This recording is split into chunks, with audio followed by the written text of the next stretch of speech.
Welcome to Coffee and the Bull. Hey guys, Mike with Coffee and the Bull. I just want to say thank y'all for taking a moment out of your day to listen to this episode. Go ahead and get it right off the bat. Do us a favor, hit that like, subscribe, share, follow button. Let's get all those podcast things done. That way this can kind of get out there and get to as many people as possible. So before we get started, we are going to be talking about some pretty heavy stuff today. And so we want to do the standard disclaimer. Again, we're not professionals. We're not mental health professionals. We're not doctors. We are just two jackasses telling our life. And so I want to stress that we are going to be talking about some deep, dark stuff. Right. That if you're not in the headspace for that type of conversation, then it's time to kick rocks, go listen to some Disney princess music or something like that. Do something different. But if you are having suicidal thoughts or Hurt yourself or somebody else, looking to harm yourself or somebody else, we stress getting some mental help. 988. We got 988, or for the Spanish speaking population, 988. So that's going to be the well played, sir. Right. So that's going to be the National Crisis Suicide Hotline. Yep. They will get you some help as best they can. So without further ado, the topic we're going to be talking about today is I don't want to die alone. And this is a driving force for a lot of guys, where it molds kind of how we navigate through life. Because in the end of the day, loneliness is a massive it's a massive fear for a lot of people. Yeah. I know not wanting to die alone is one of my fears in life. It's something that I'm absolutely terrified of, and I don't think I'm the only one. Yeah. But I think it changes how we go about day-to-day life. It changes what our focus is, and so you want to take it away from there? Yeah. Starts with a cough. I'll start with a cough. It's definitely the driving force to why we put up with and deal with a lot of the things that we go through in our lives. And I know that, like, Mike and I touch on a lot of dark and heavy topics, and we try to keep it as light as possible. One, because no matter how dark the topic is, it's better to take it lighter than heavier, because if you focus on it as a negative without seeing a positive in there, I'm trying to see if that's going to take a whole 20 ounces, because it took a 16-ounce Red Bull. I don't know if it'll take 20 ounces of soda. Science. Pasture. Ta-da. Anyway, so no, we do. We take a lot of the heavier things in life, and we try to look at them in lighter loads so that it's not as heavy. And with that being said, I know that when I went through my first divorce, I stayed single for 6 years. Right. I was like, nope, I'm not Going through it. I don't want to do it. I'm just going to be that piece of shit guy who sleeps with a bunch of women and, buy what I want, do what I want. I don't care. And I got into a relationship with my next wife and now my ex. And I put up with a lot of stuff. I didn't want another failure. I didn't want another failed marriage. I didn't want to be that stigma that, you fail once, you're going to fail again and again and again. And I tolerated a lot of abuse in the sense of emotional abuse, the withholding affection, and, part of me doesn't know if they did that intentionally or if they did it because they were giving that affection to somebody else or what the case was. But I know when it finally ended and I had enough and I was like, I know it's the right thing to do is to walk away. Right. I dealt with a lot of shame and a lot of what's wrong with me? Why am I not good enough for this person? And anybody that knows me knows that I'm not that guy. I don't walk into a room and wonder if I'm the best thing in that room. I have an air of cockiness and arrogance about me. And I'll be the first one to tell you sometimes I confuse my confidence with my cockiness. And to a degree, I know Sometimes I'm the best in the room, and sometimes I'm not. But when you're dealing with that, with that The safe relationship place, side is a right? whole different animal. Exactly, and I did. For a good year and a half afterwards, I constantly questioned myself, and I dated a handful of women afterwards, and I say date, I use the term very loosely, because I was not committed to the young ladies that were entertaining me. Um, Never overlapping anything like that, but I was very direct and to the point about my intentions. Um, but at the same time, I was almost lying to myself on what I wanted. The truth was, I was tired of being alone. Mm-hmm. And there, several of the young ladies that I spoke to initially, immediately right afterwards, um, they were more than willing to be there for me in the way that a relationship should be, but I was overlooking where I was lacking for them because I was afraid to give too much of myself. Right. Go Because down that road again. right, because it's like it's not the whole I built up walls. That wasn't the case. I just wasn't opening the door. It was a strictly a physical thing or strictly a communicative thing, or I just need somebody to lay here with me because I don't want to lay in bed alone. I don't want to sleep alone. And it took a lot of time and a lot of, unfortunately, breaking a lot of hearts for them to say, "Why did you do that to me? I didn't deserve that." Right. And and I didn't go about announcing it, but I've gone back to a lot of them and apologized and said, "I'm sorry. I wasn't the person I am now, and I'm sorry for the way that I was to you then." And it still to this day has affected me in a sense that when I'm in a we're talking stage or we're might be dating, we're kind of dating stage, um, I will shut it down. Like I will catch a red flag or I'll catch something where I'm like, I'm not putting up with this. Mm-hmm. This is a repetitive behavior or this is a pattern I've seen before or whatever. And I will shut it down. I want nothing to do with that. I am not going to allow myself to be put back in that position. And I'm at a point where I've got to decide, do I want to die alone with dogs and cats? Or am I willing to open up to the idea that somebody out there could love me, for me, and actually be a part of a team, and with the end goal of I don't want to die alone. And that's a scary thought to be because in hindsight, if I go down that dark road and decide I don't want to do this anymore, I'm out, I'm dying alone. And we've got to find a way to figure out how to combat that negative energy you have. Right. Well, I that- think guys suck at relationships, and Right, and right. part of it is, because especially if you hop on Facebook or TikTok or any of that other stuff, the blame game gets thrown out there a lot. Oh, guys are jerks because there's a woman who messed it up along the way, and other part of it is some guys are just jerks, and so it goes both ways. Um, but it's such a driving force in society. Yeah. It's everybody, guys want wives or whatever, wives want husbands or vice versa. And so it's one of the things where the companionship is a crucial part of life. Like it's one of it's I'm not going to say it's been proven. I don't think you have to prove something like that. Like having a companion who is yours and you're theirs is hands down the better way to live life. Right. It's you get somebody that you can trust, who's reliable, who's constantly there. You're investing in them, they're investing in you, and it's I think it's why guys take and they will abandon their friends Yeah.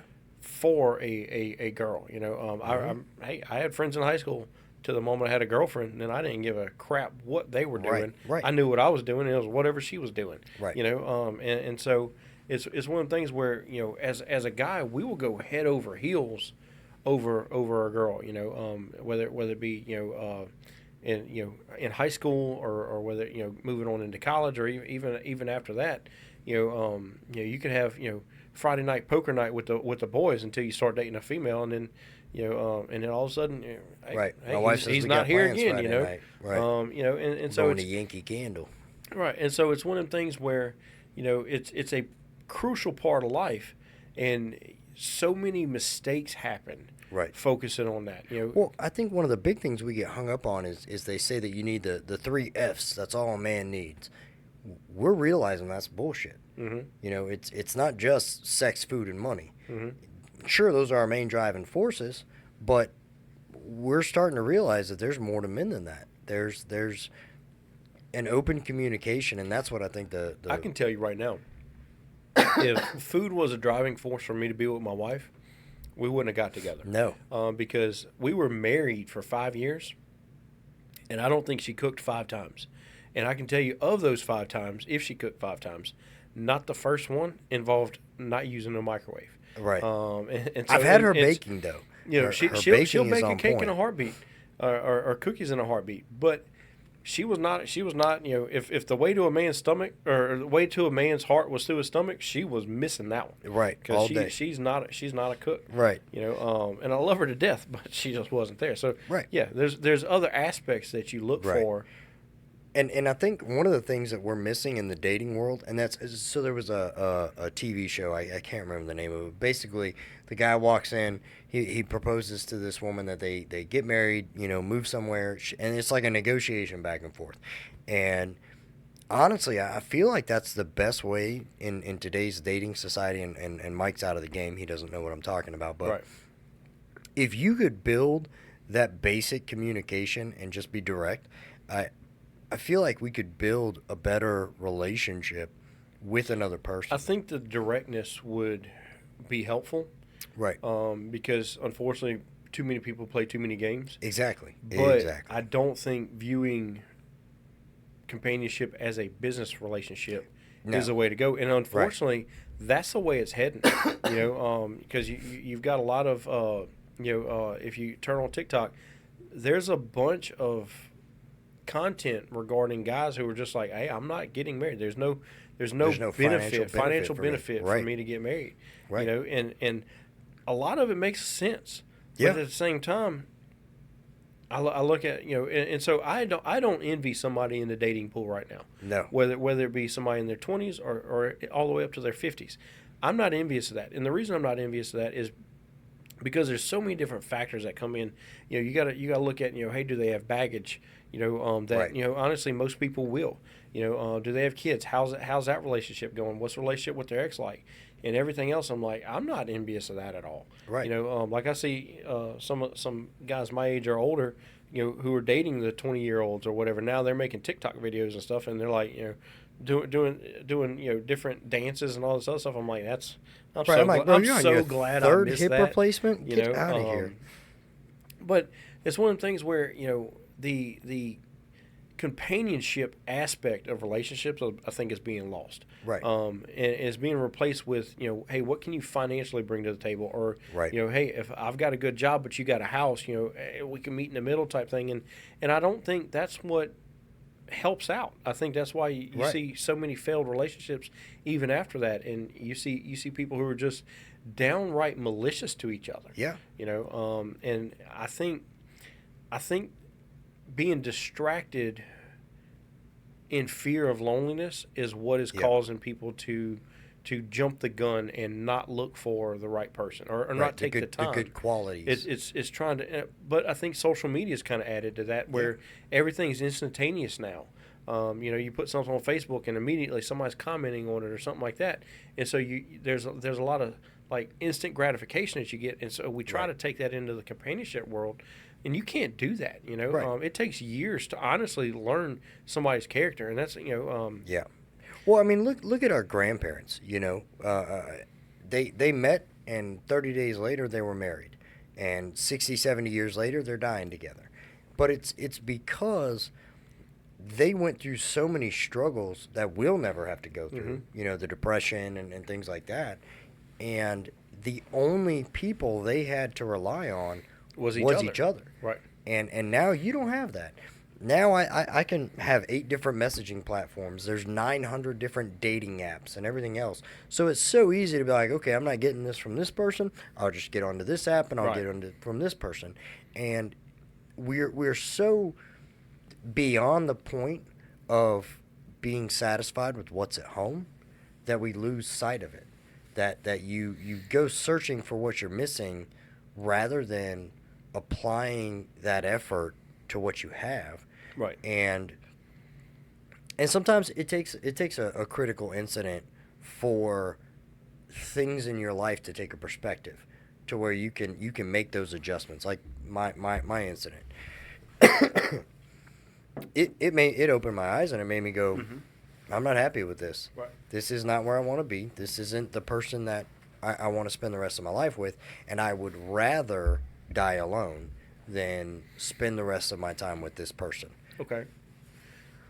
So, to go down a rabbit hole, a different rabbit hole, you know, Change the episode to rabbit holes. Yeah, rabbit holes.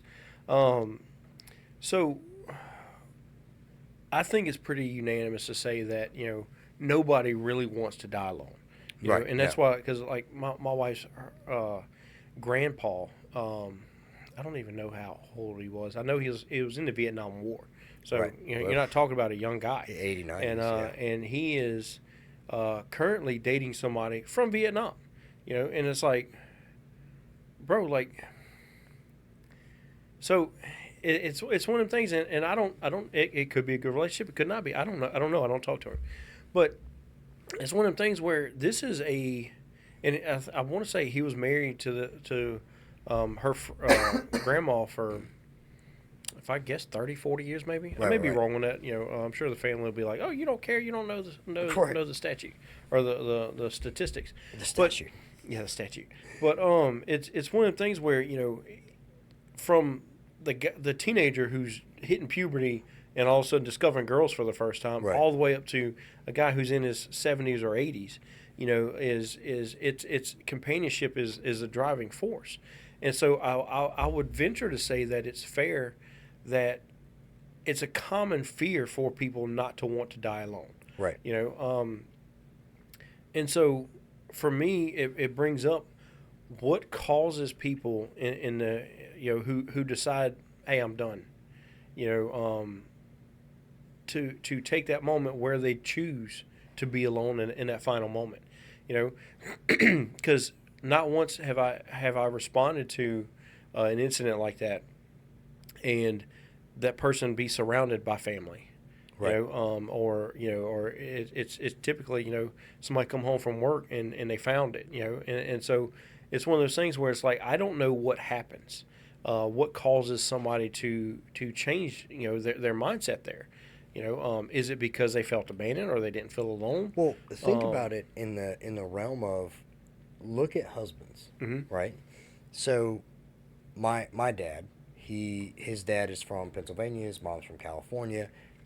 He ended up in Colorado, right? So he went where his wife's family was, because we subconsciously go where our spouse wants to go. We do we're appeasers. We're doing what makes her happy. We're doing what makes the kids happy.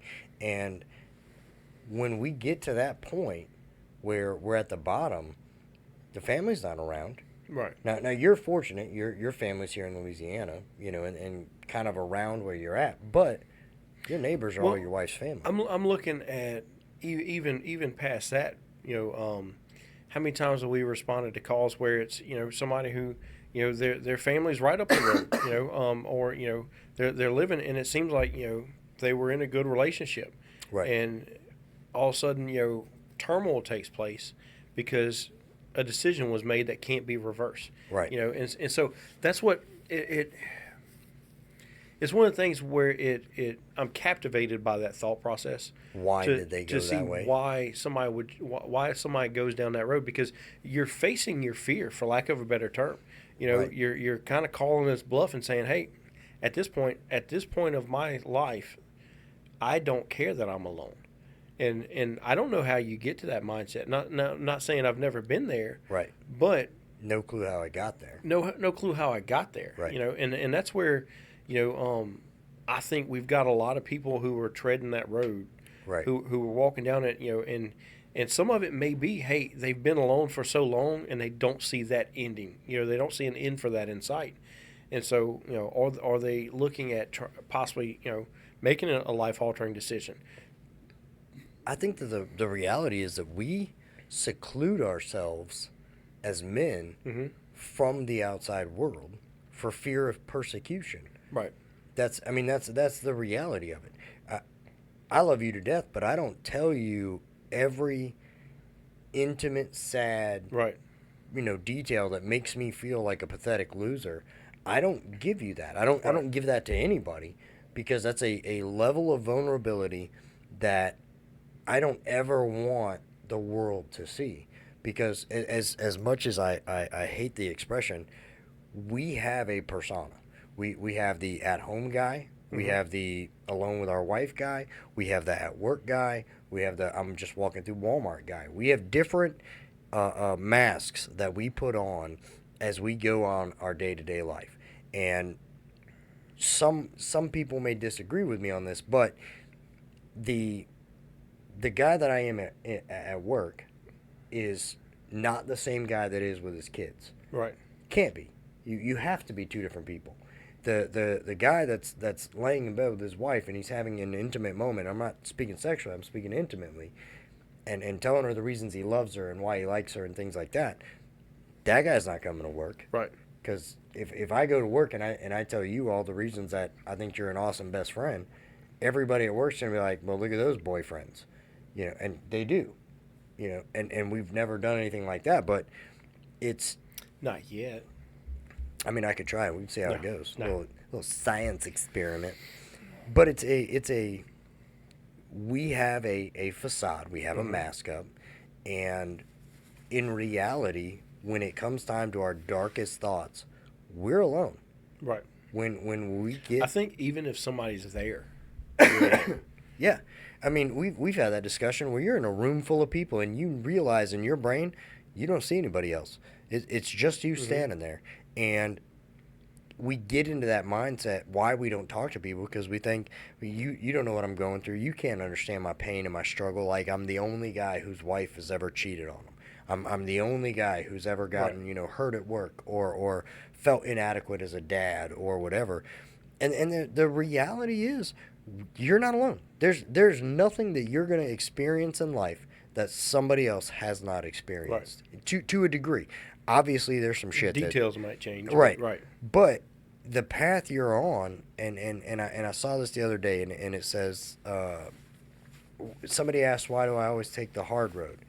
What makes you think I see two roads?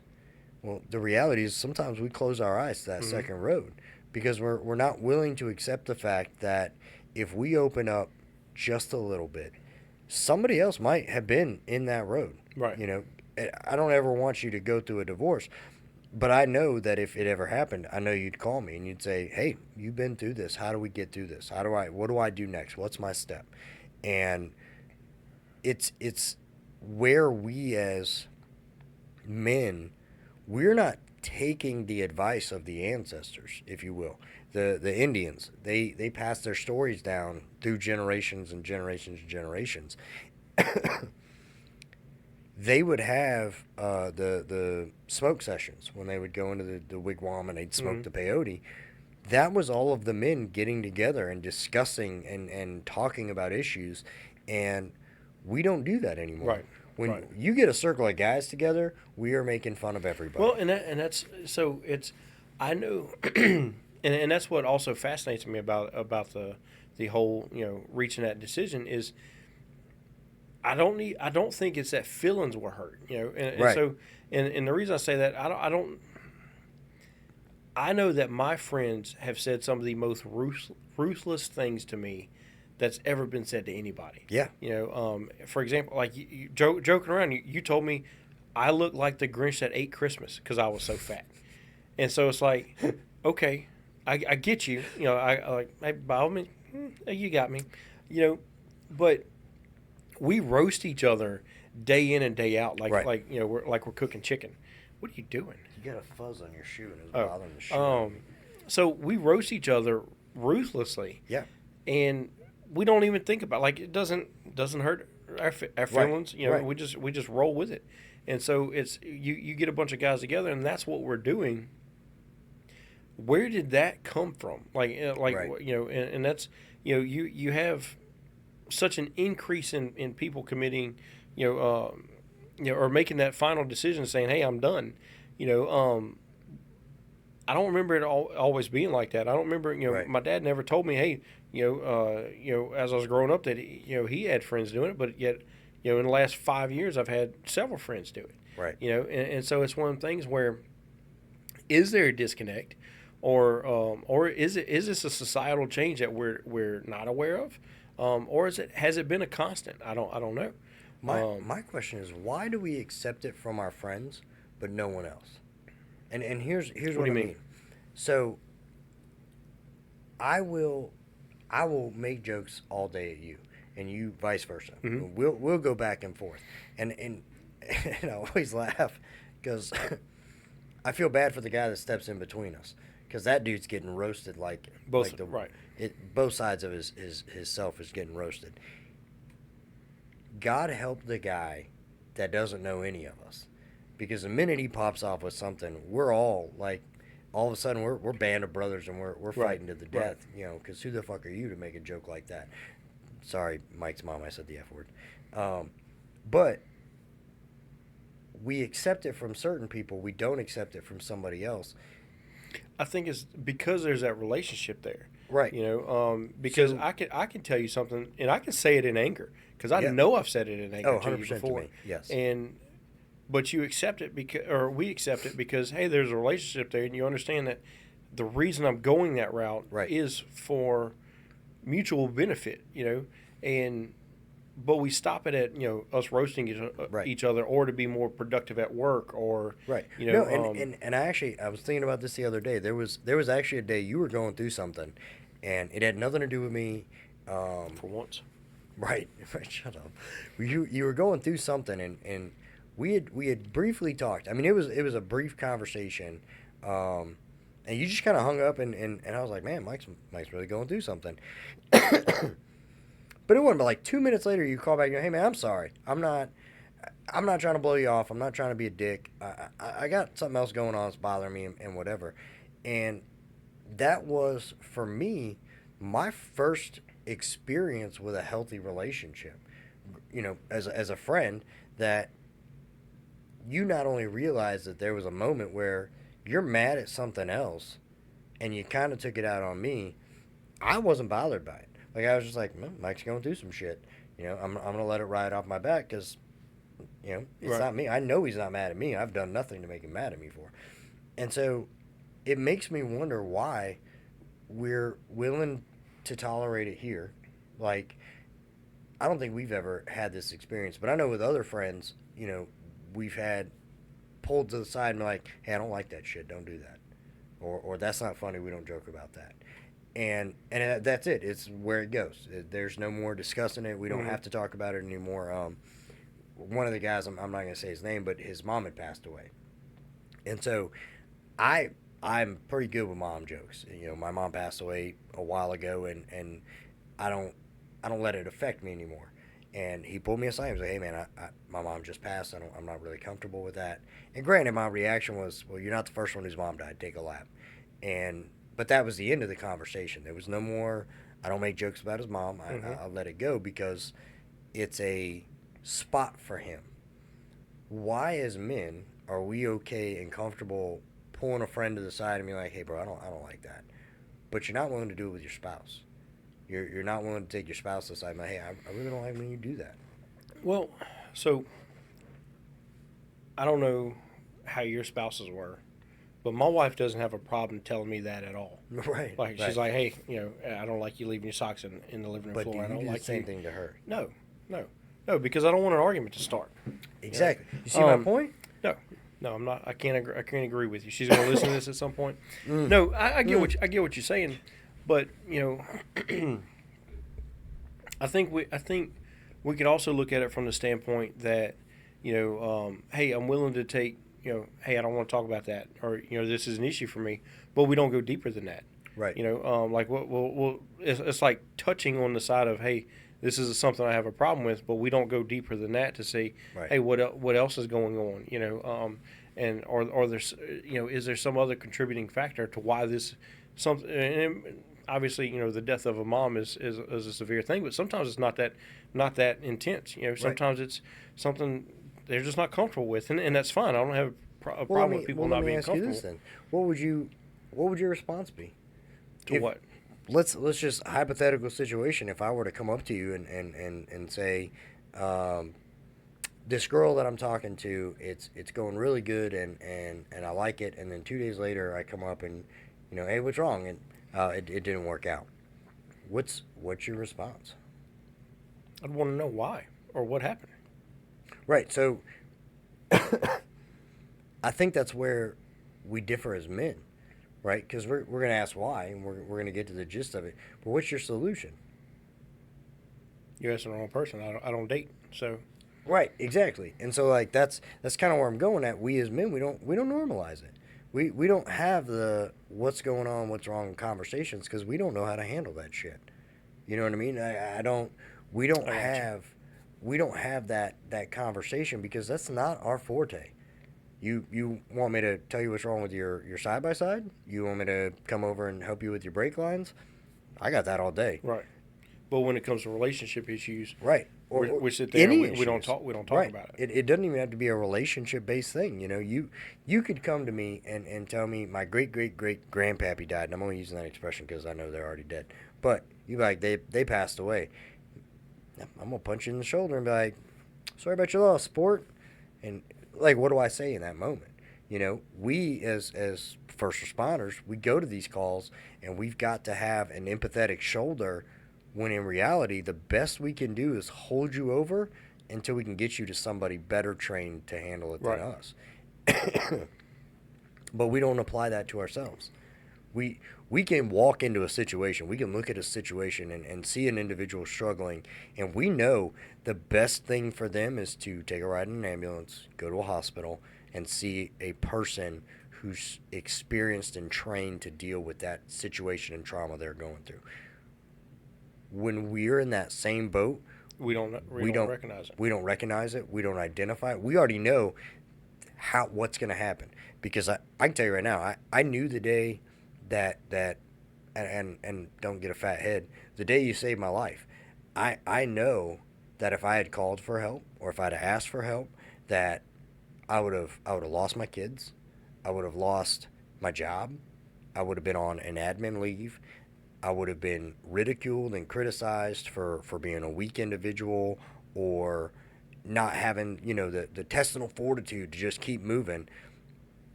But I knew the answer, and I knew what needed to be done for me to be in the right headspace, but I wasn't willing to do it because I wasn't willing to make a different sacrifice. And that's where my question goes is, why are we willing to take the ultimate sacrifice versus a minor inconvenience sacrifice? I think, and this is, I'm sure we'll get some backlash for this, but I think it's because for the guys who make that decision, and I want to stress, I'm not saying this lightly.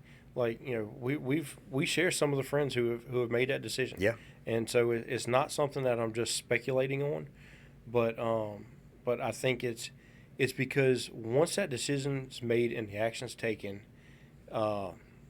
in the event it's successful, they don't have to deal with being looked at as weak, right? Because they're gone. Right. Whereas if you take those actions in life, then you have to live with everybody because gossip happens. Yeah. It's not unique to South Louisiana. That's across the country. Yep. And it gets stigma around. Goes around right. hard. And and you'll always be looking. And so that's the battle that guys have. Yeah. Is hey, you're going to look at me weak. Two, how long, if ever, is it going to take for people to ignore that? Right, and let it blow over. And let it blow over and say, hey, he was in a dark spot. And said, no, we don't do that. Right. We let him go through a dark spot. And I've heard this from somebody who is really close, or who is really close to me.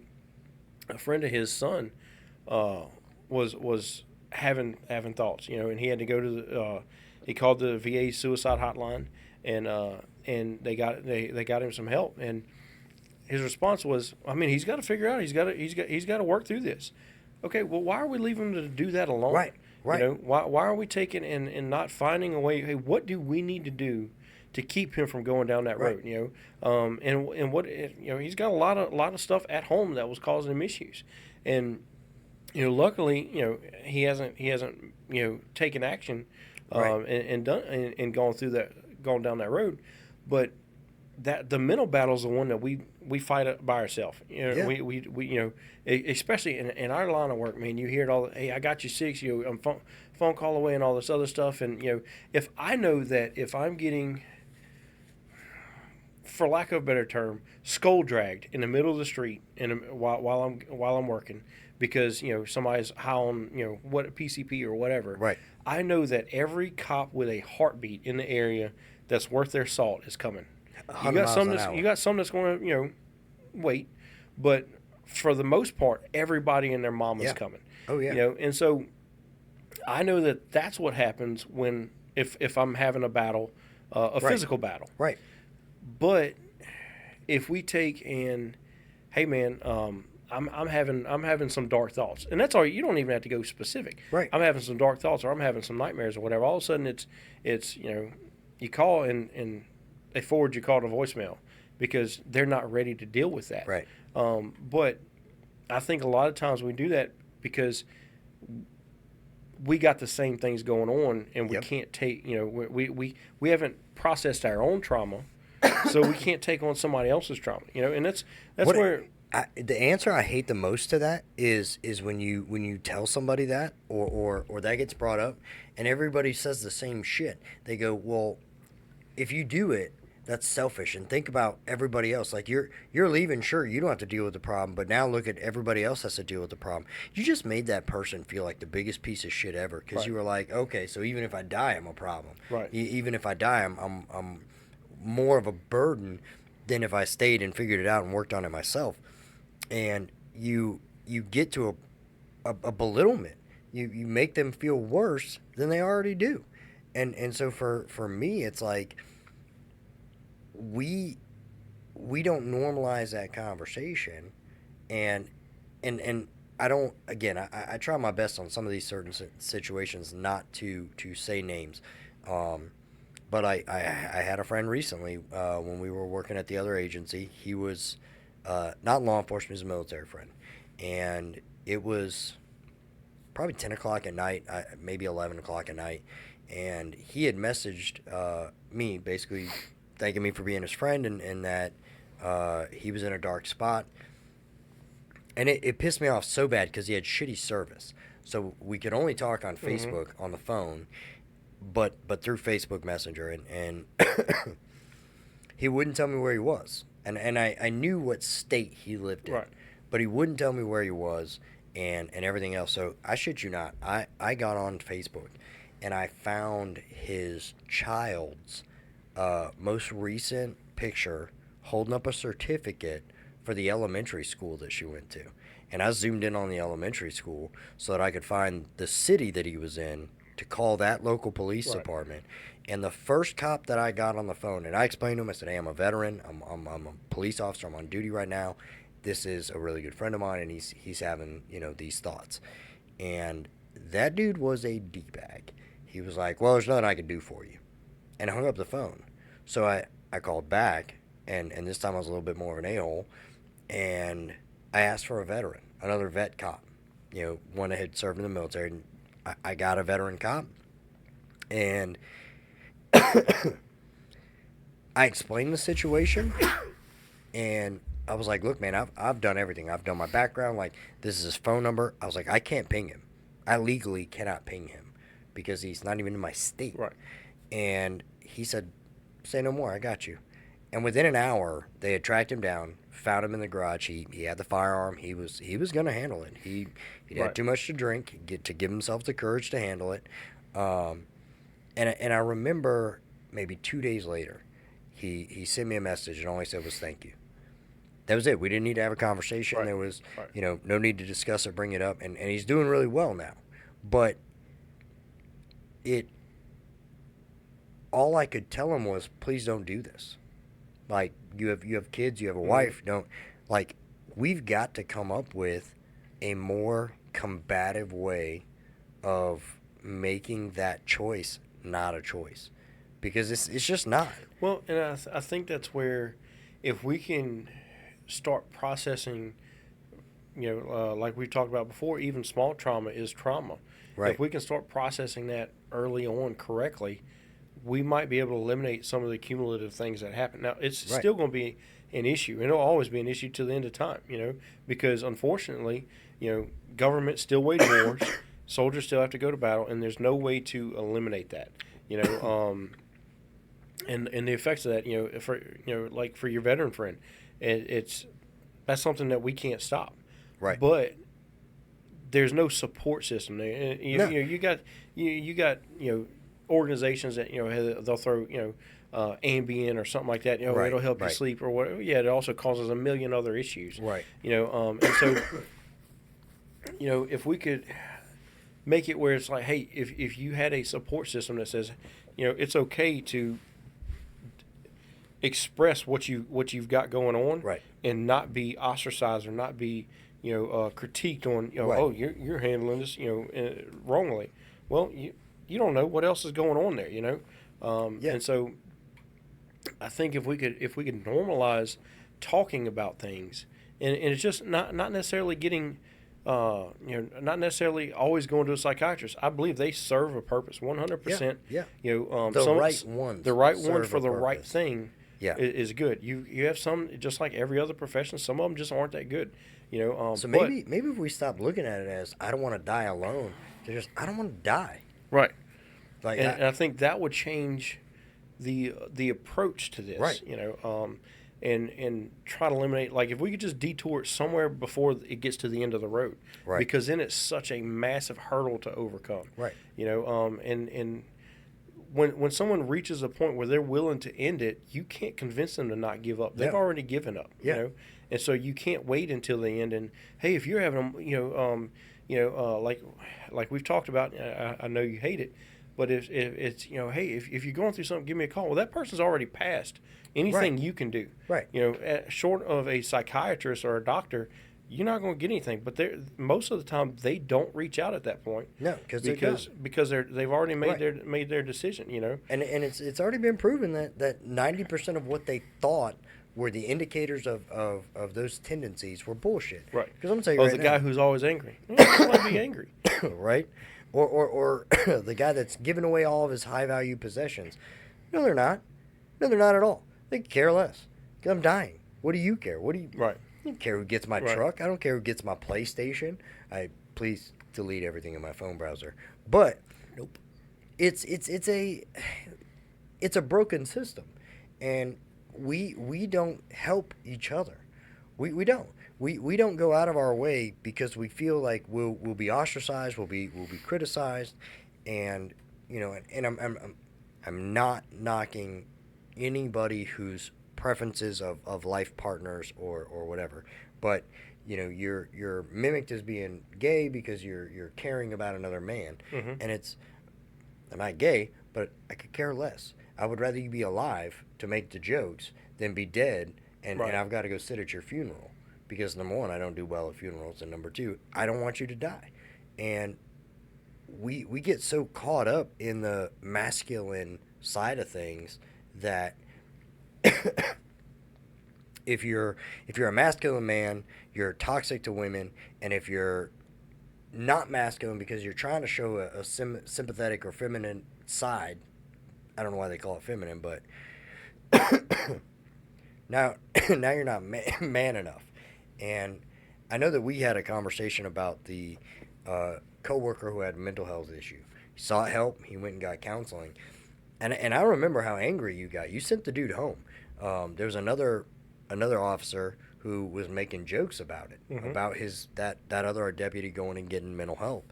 And man, you were fast to shut it down. You're like, hey, you can take it to the house, because what you're not going to do, whether I hate that guy or I don't hate that guy, we're not going to cut him down for seeking help. Right. Because at that time, nobody knew it. You were going through your own battles. And as somebody who's gone through those battles and dealt with people that I've known personally going through those battles and seeing it on our day-to-day jobs, that was a tipping point to you.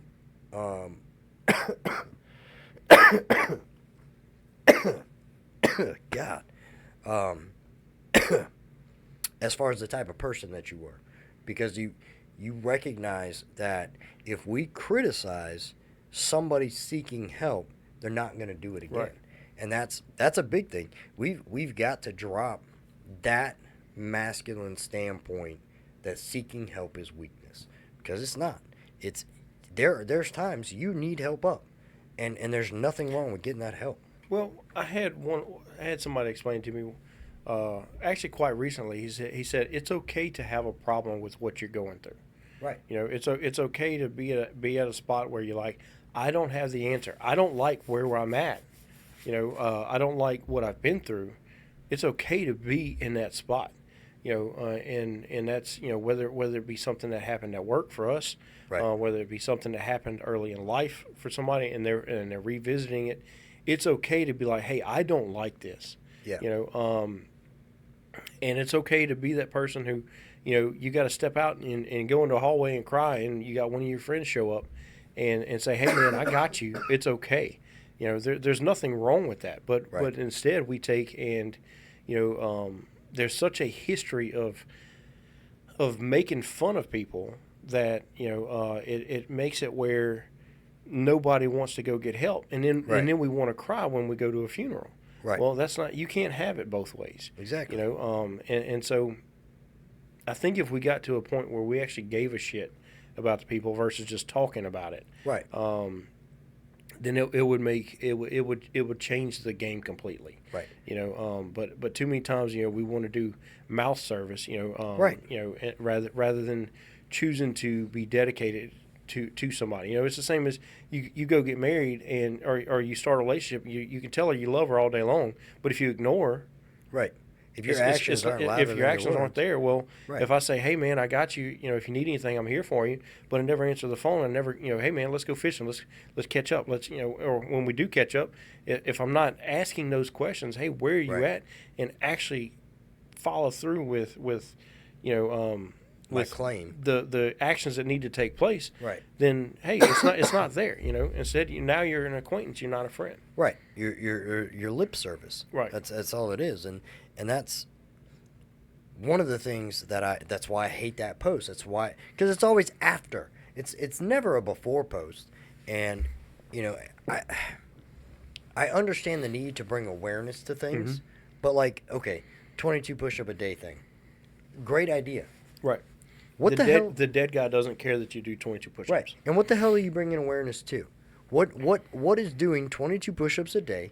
What is that bringing awareness to? Who is that helping? What organization is hey, we're 22 push-ups a day and we're donating to what? What are you giving to? Right. What organization is running to help us stop losing good men in society, or not even just men, just people in general? What are we doing to combat it? What outside of lip service and opening up and normalizing these conversations, because for so long it's been a negative. It's almost been a criminal thing. Mm-hmm. I know in the state of Louisiana, if you attempt to commit that action, you can be arrested for it. You can be charged with a crime. I know. I've charged someone with it.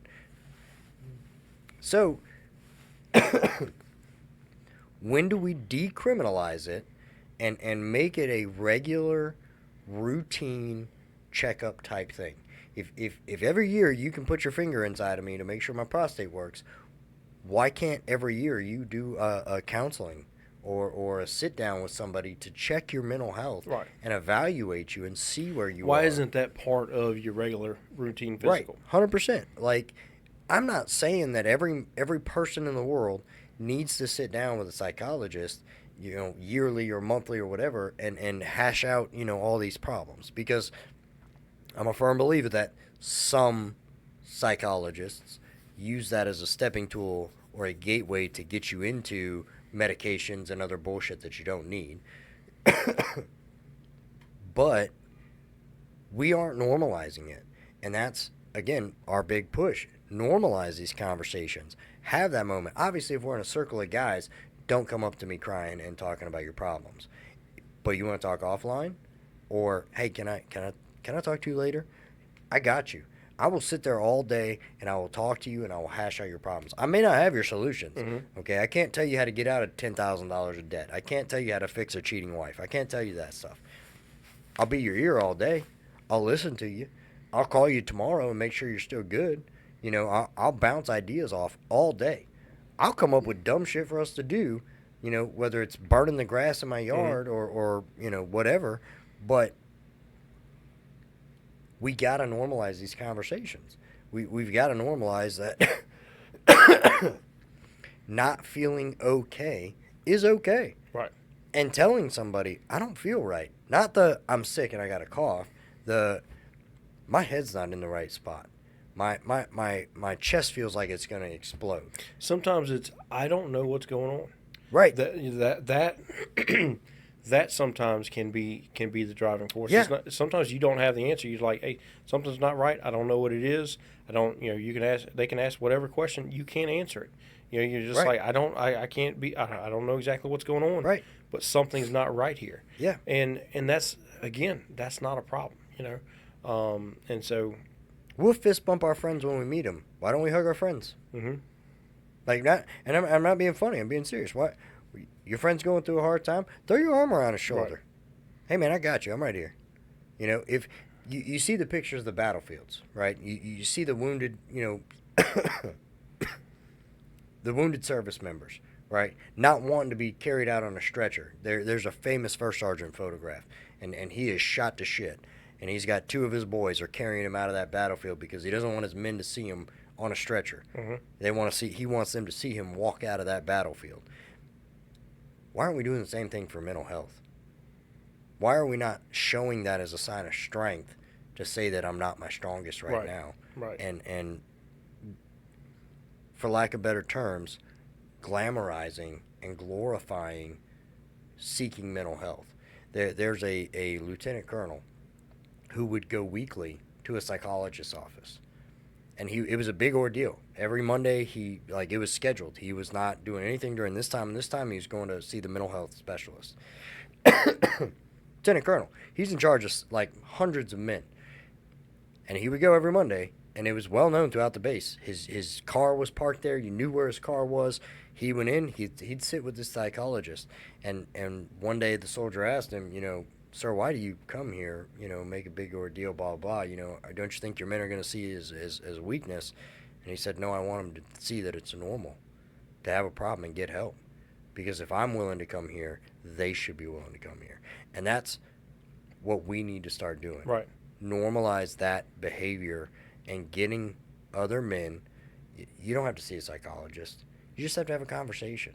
You just got to sit down with somebody and open up and be like, I'm not saying blast all your business, because you don't want to be that guy that all your business is out there and you trusted the wrong guy. But have a conversation and start slow and start working your way up to the big shit that's keeping you feeling like you're balls deep in mud and can't go anywhere. If you can get it off your chest, you start to feel lighter. And when you start to feel lighter, you start to move forward and you start to have a better outlook on life and where you're going. You're real quiet. Why are you staring at me like that? Just listening. So, guys, that's going to wrap up our episode today. You know, if you like what we talked about, or you got something from it, or even if you disagree with it, let us know. Shoot us an email. It's coffeeandthebull@yahoo.com. You know, go on TikTok, go on Instagram, Facebook, Spotify. Yep. We're working on getting on Apple Podcasts or whatever it is. Yeah. So go ahead. You know, whatever platform gets to you, we've got that available. So hit those buttons for us: the like, subscribe, share, comment, follow. You know, whatever. You know, delete whatever floats your boat. You know. Hey, look, if you're in that dark spot, please dial 988. All right, we're just two jackasses. We can't solve the world's problems, but if you're in that spot, that's who you need to go to for help. We're just here to entertain and give our stories from when we hit the bottom to when we were at the top to you know, help other people get there. So again, 988 if you get yourself into that position. If you don't want to call 988 because you don't want to talk to a stranger, call somebody that you know that is going to answer, and keep calling until they answer. Because I know if you call me at 2 in the morning and I'm not at work, It might take more than once. you might want to call me a couple of times. I'll answer and I'll wake up and talk to you. I have no problem with that. So as Mike was saying, like, follow, subscribe, and share. Tell your friends about it so we can get this content to other people who may need it. Coffee&theBull at yahoo.com. We will respond. We'd love to hear from you guys. We really would. And I promise this cough should be over soon. So, Well, for now, toodaloo. so stupid.